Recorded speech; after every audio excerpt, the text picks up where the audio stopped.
this young man back to do his testimony again. Because since his last time speaking, he's grown by leaps and bounds.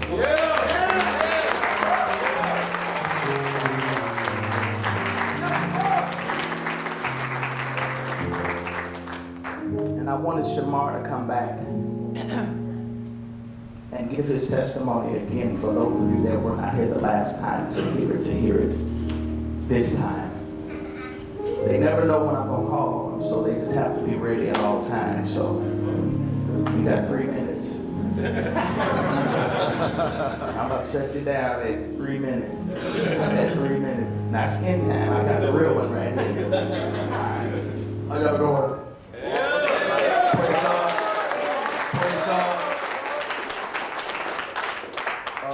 My name is Shamar Wise. I'm from Greenville, Mississippi.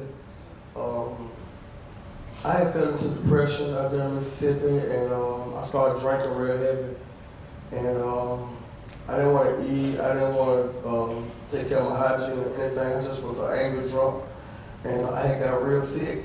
And my grandfather had passed away during this time, and my people from out here in Dallas went to Mississippi for a funeral, and they seen how sick I was, and they wanted to help me by bringing me out here to Texas.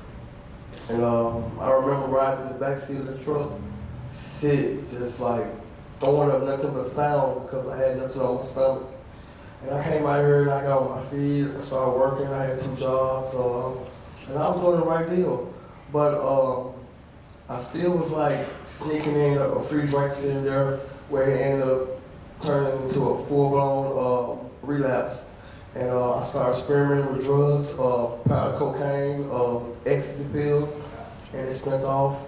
And soon after that, I started not caring about anything at all again. And I started getting a check every month, which is the worst thing that could ever happen to me. And I thought that was my God, and I was going to hotel rooms and loose women with those checks. And one morning, before checkout time, I found myself so close to suicide. And I picked up this phone, and I called this hotline.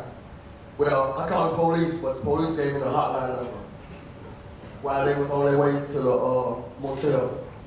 And the lady on the phone, she gave me numerous numbers of places to call, and Nehemiah was one of them. And I remember trying to get over there. It took me like about 4 trains and about 18 buses to get here because I never knew where it was.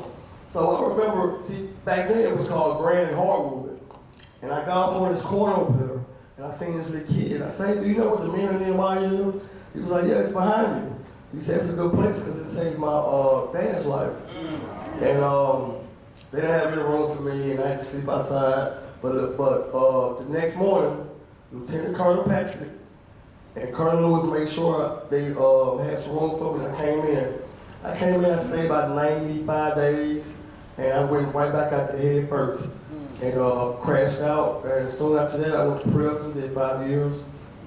I got out of prison, continued to do the same thing, and I picked up a new drug, methamphetamines, bad.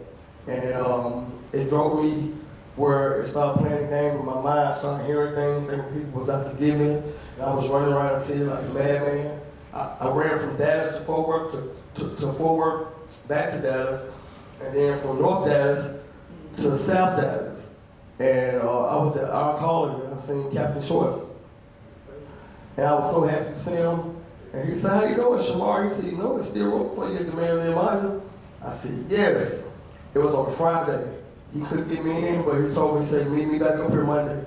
And that's when that storm hit, all the ice and stuff fell outside. So it took me like a week or 2, but I made it, praise God. And the stand here is great. The stand here is great. And I'm here to tell you that I stand 2 times tall when I say this.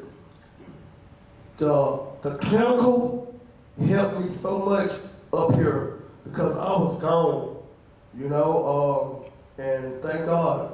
That's all I have. Thank you for the show.